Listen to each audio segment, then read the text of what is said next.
Hello, hello.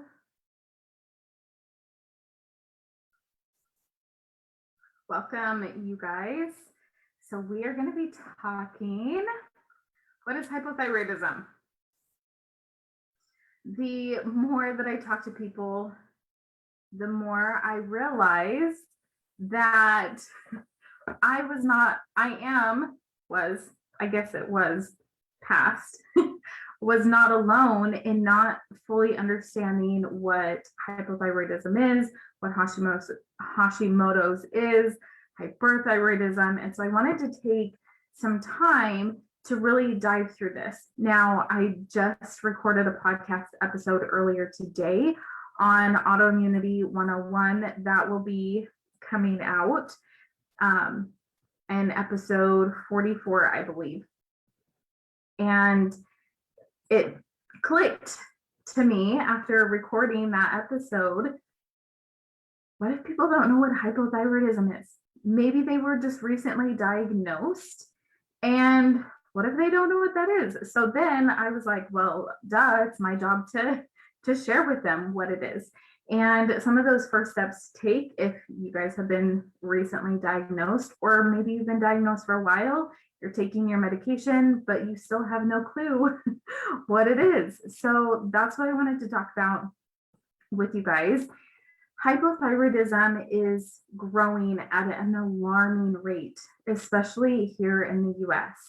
An estimated 30 million Americans have some form of thyroid disease.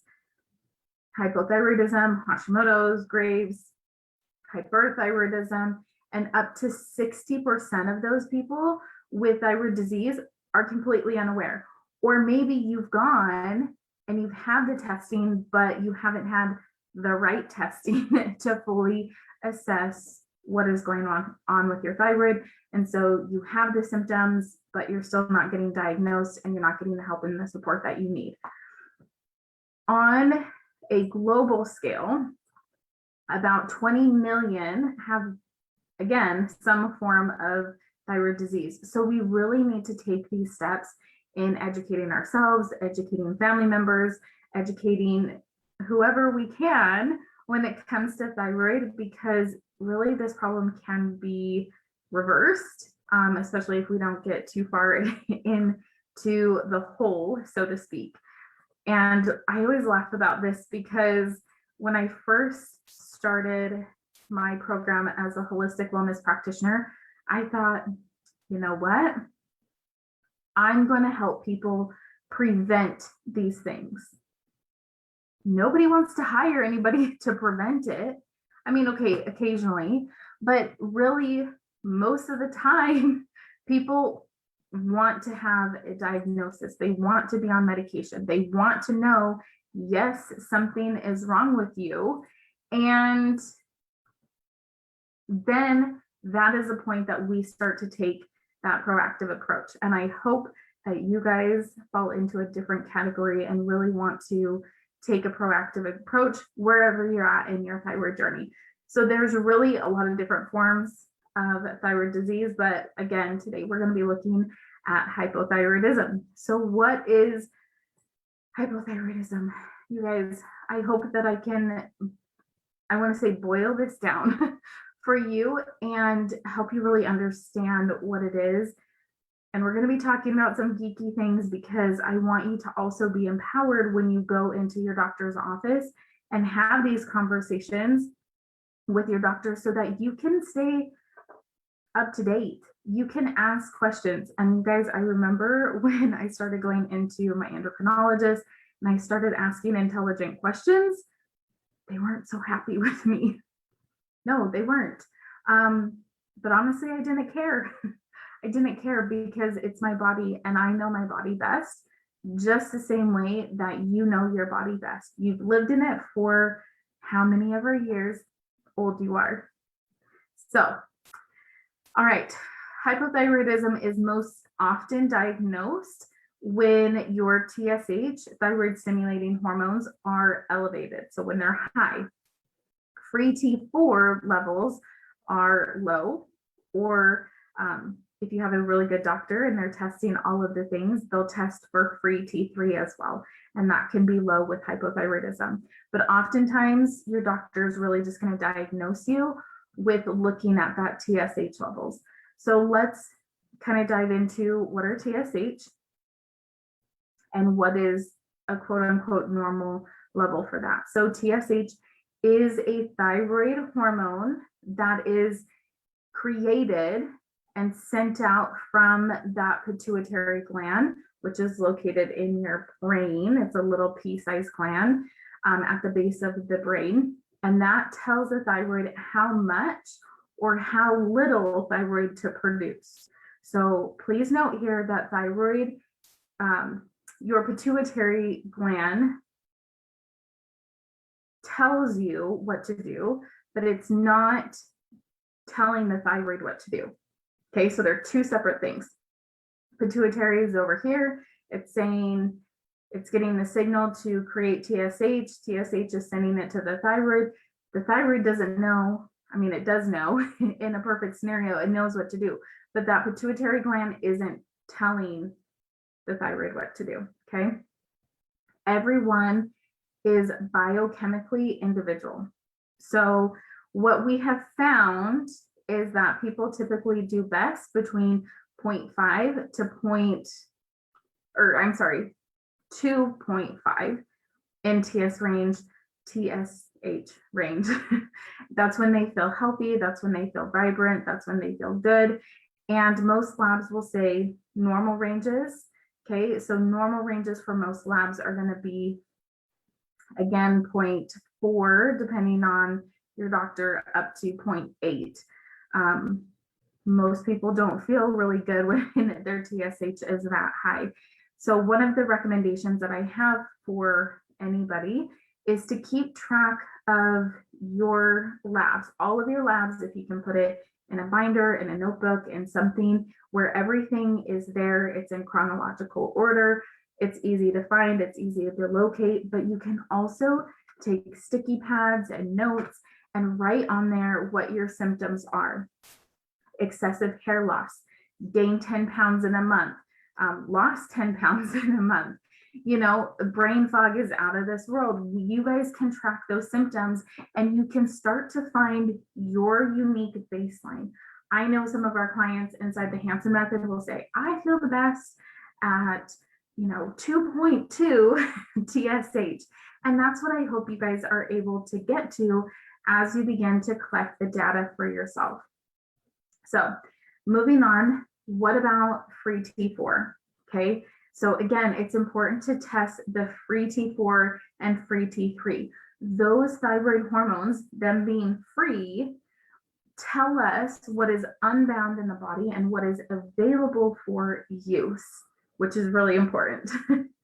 So free T4 is a thyroid that is produced by the thyroid, and you want free T4 to be in the middle of those lab ranges. Okay, so if the range is 1.0 to 3.0, you want your free T4 to be close to 2, right? About that range. Each lab, though, is going to have slightly different ranges. So it's really best to look up those specific ranges so you know what number to look for, or you guys can download our thyroid panel guide and get a lot of information from that as well. What is free T3? Okay, so free T3, again, very important to have the free in there. Free T3 is that hormone that comes from T4. Okay, so the thyroid makes T4 because of the TSH, and it sends it to your liver to be converted into free T3. So if you want, for looking at labs, we want your T3 to, again, be in that middle range. So if the range is 1.0 to 3.0, you, again, want to be closer to that 2 range. And again, track what your normal is. Track when you feel really good. And that way, if they're testing the free T3, you can see if you need an additional thyroid medication like Cytomel to help balance out those T3 levels for you. but we're going to get into some more natural ways to do that without medication, if that's possible for you. So each lab has different ranges. And again, you want to just be making sure that you're looking up what those lab ranges are and becoming very, very familiar with that portion of it. So some symptoms of hypothyroidism are going to include the fatigue, exhaustion. I've heard a lot of people say, I'm just exhausted. Anxiety, thinning or loss of the outer eyebrows, some depression, weight gain, feeling cold, irritable. Maybe you're snapping at your kids all the time. You have thinning hair, weakness in your muscles, your joints. Maybe you have itchy, dry skin where you're constantly applying lotion to your hands, your feet, your legs every time you get out of the shower, or you have a difficult time concentrating and work or having a conversation, or your husband just tells you something and you heard it, but you're like, wait, what did you just say? You're only half in these conversations. Brain fog, constipation, heavy or irregular cycles, puffy face, hoarseness in your voice, weakness in those muscles, elevated cholesterol, slow heart rate, high blood pressure, low blood pressure, insomnia, brittle nails, loss of libido. We can keep going. Loss of motivation, vitamin D, low B12, low ferritin, a weakened immune system, chronic fatigue, skin issues, low basal temperatures, lumps in your throat, on and on and on and on and on, right? So let's look at why your TSH could be high. The pituitary gland, the hypothalamus, and the adrenals, also known as the HPA axis, are all part of the endocrine system and also the neurological system, and they communicate with one another throughout the day. And when the body perceives stress, something happens at work, something happens at home, maybe you're running late, you got a fight with your spouse, you can't find the $200 you put in your purse, whatever it is, emotional, physical, mental, environmental, stress from disease, etc. The hypothalamus tells the adrenals to work harder, to push out more, to produce more cortisol, and it tells the pituitary to crank out more TSH so that the thyroid slows down. You guys have a podcast episode on this, 43. So if you want to learn more about the HPA axis, go check out that podcast on the Thriving Thyroid podcast.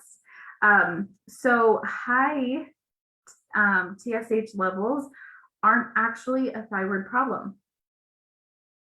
Instead, it's more of an imbalance with your HPA axis, and it is your practitioner's job, or if you work with us, it is our job to help you figure out why you're having that imbalance and what you can do to help support that imbalance as well.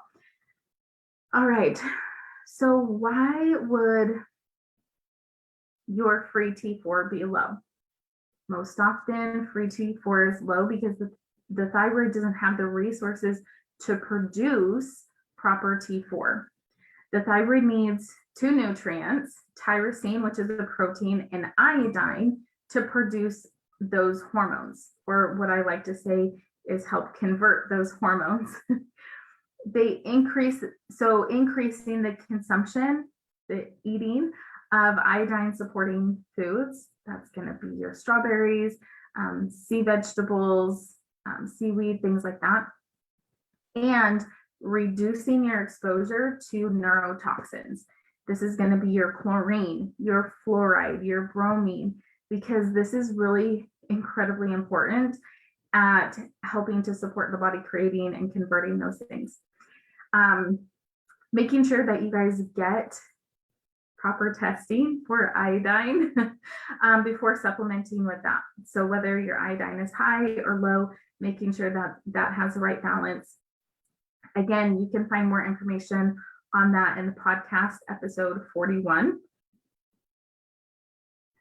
if you're concerned about taking iodine, I recommend just go check that out. We talk about a few things in that episode to help you to help support you guys a little bit there.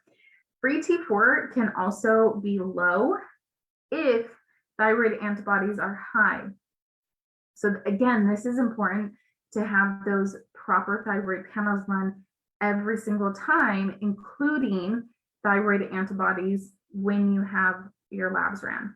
It's not okay, and it's not enough to just test TSH and T4. We need to get as much data points for thyroid as we can. So TSH, free T4, free T3, TPO, and TGAB. Okay, at a minimum, those 5 things.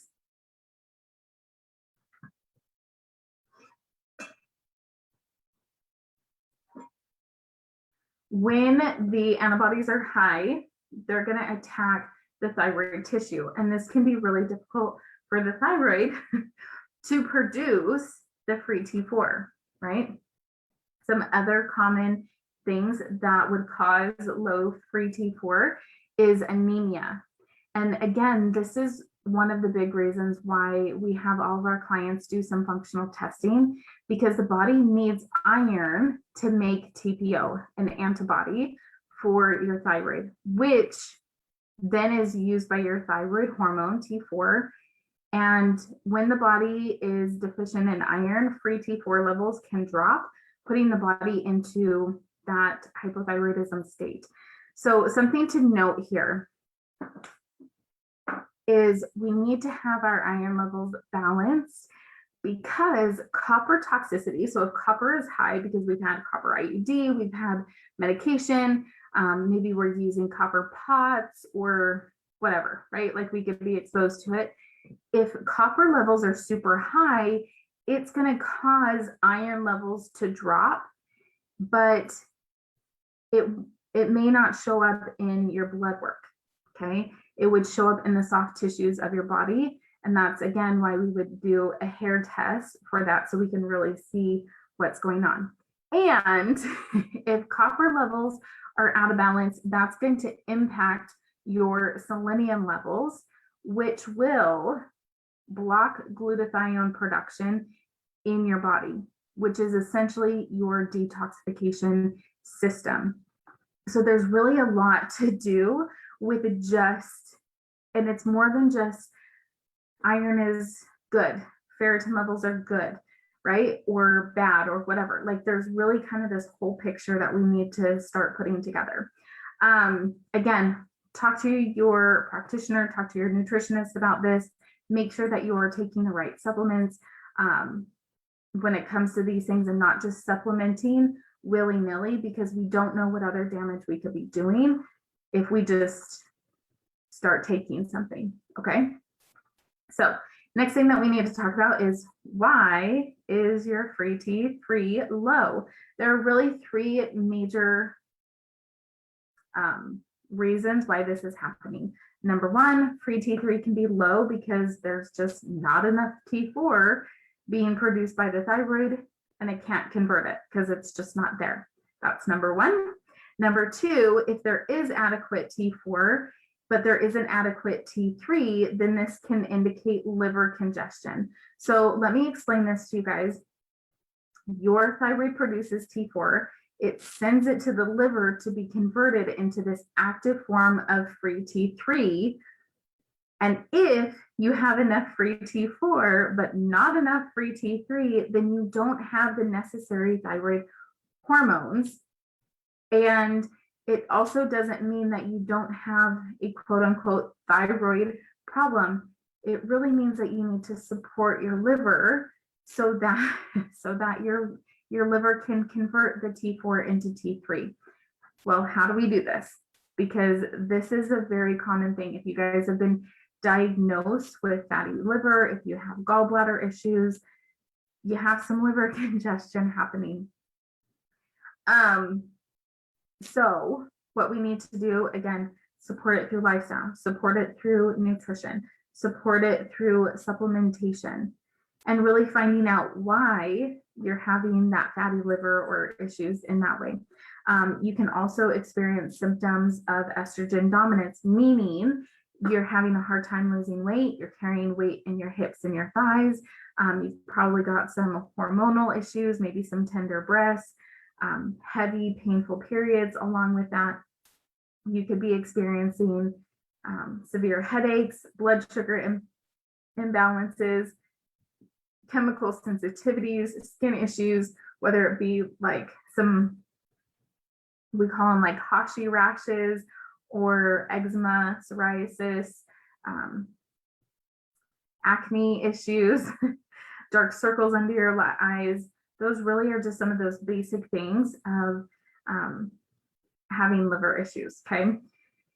All right, and number 3 to this is free T3 can also be low because of excess cortisol output. Your body is stressed, it's overworked because of environment, because of lifestyle, because of illness, disease, discomfort, and it's blocking the conversion of free T3 into free T4 because the body is making and using a lot of cortisol, and so the body just can't do all of the things at once, right? So again, make sure that you are asking your practitioners for a full thyroid panel that includes more than just TSH, and so that you can get a better idea. Keep track of those things. Number 2, if your free T4 levels are low, I recommend increasing your consumption of iodine supporting foods, iodine rich foods, sea vegetables, wild seafood, if you can tolerate that, pastured eggs, again, if you can tolerate that, strawberries are also good, and reduce your exposure to chlorine, fluoride, bromide, again, because those are those neurotoxins that are going to impede the function of that, okay? Number 3 is take steps to support your adrenals. This is a big issue, you guys, especially if you have gone through menopause or maybe you're currently going through menopause. We need to make sure that the adrenals are well loved and well supported because they will be helping to regulate sex hormones for you as well. And when it comes to the adrenals, I would love to be like, just do this one thing and it'll be amazing. Sometimes we have to supplement. Sometimes we have to learn to say no. Sometimes we have to learn to not be a people pleaser. Sometimes we have to take out environmental stressors or people stressors or walk away from jobs that we don't really like that are causing a lot of stress. Sometimes it's simple as doing some breath work or meditation or yoga. Take all of those suggestions, try them out and see what you can get from that. Okay, number 4, reduce your sugar intake. Sugar and stress basically do the same thing in your body minus the calories. So they help balance your TSH, which you need, okay? And hold on, let me see how I can say this. So stress and sugar, they do the same thing in the body, minus the calories. So to help balance your TSH, you need to watch the sugar intake. That's what I wanted to say. If you have massive sugar cravings right now, you guys need to find some natural options. I tell my clients to use dates with maybe some peanut butter or just find things that are naturally sweet, fruits, veggies. Veggies aren't really sweet, more fruit to help with those things. All right, number 5, remember your practitioner is working for you. Did I just say that? It's not the other way around. You guys, when you hire a practitioner like myself, when you hire your doctor or physician, it is 100% okay to ask them questions. It's okay to ask them about the root cause and what's going on. And if they don't treat you respectfully and allow you to ask the questions about what's going on with your body, you need to find a new practitioner to work with. Period. End of discussion. Okay. It really took me a long time I'm going to say more than 2 years to find a doctor that would listen to me, that educated me, that supported me, that didn't make me feel stupid or dumb or like I didn't matter or that I was just another like tick on on the day roll, you know, whatever their lineup, whatever you call that is, or schedule. Be persistent, you guys. Find the right practitioner to work with because I promise you it's going to pay off. I promise you. Medication is going to be regulated. You're going to have energy. You're going to lose the weight. You're going to feel good and you're going to get back to the life that you want and the life that you deserve. Number 6, start moving away from processed foods. Eat real nutrient dense foods, you guys. I know that this is so hard. As part of the problem with thyroid imbalances is you're having food cravings, you're having sugar cravings, you're having salt cravings, and it's like, you want me to do what? Just simply put in more nourishing foods. And I know that you guys are tired. I know that you're worn out and burnt out and fatigued. And the thought of standing in the kitchen and making things all day long is exhausting, especially if you've been at work all day or you've had kids all day.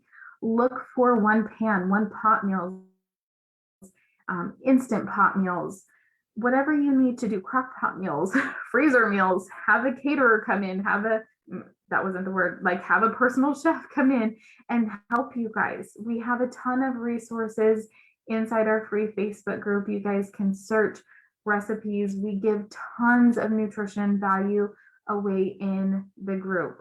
So make sure to check those out, okay? Also, number 7, make sure that you have plenty of key thyroid nutrients. That's going to be things like selenium, zinc, magnesium, iron, healthy saturated fats, vitamin A, vitamin B vitamins, vitamin C, vitamin E. All of these are essential for proper thyroid support. Number 8, support your digestive system so that you can adequately break down and absorb these foods. Again, this is a big problem when it comes to thyroid is a lot of us don't have the mechanisms to break down food. So interestingly enough, talking about minerals, we need a zinc to create stomach acid. Stomach acid helps produce the digestive enzymes to break down food so that we can get the nutrients that we need, so that we can lose the weight, so that we can be energized, so that we're not bloated and constipated and gassy and upset, right? And zinc and copper have a nice little ratio. So if copper's high, it's going to push zinc down. And then it's going to impact iron over here as well. And that's going to impact selenium. And then we get stuck in this loop and things aren't working. It's really nasty. It's really, really nasty.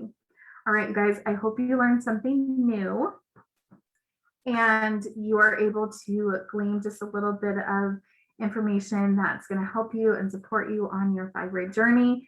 If you have questions, please come back and ask them. I'm going to just do a quick little check here on Facebook to see if you guys have any questions. I didn't do too much interaction this time because I wanted to just get through it. I knew today was going to be a little bit longer. What's going on here? Okay.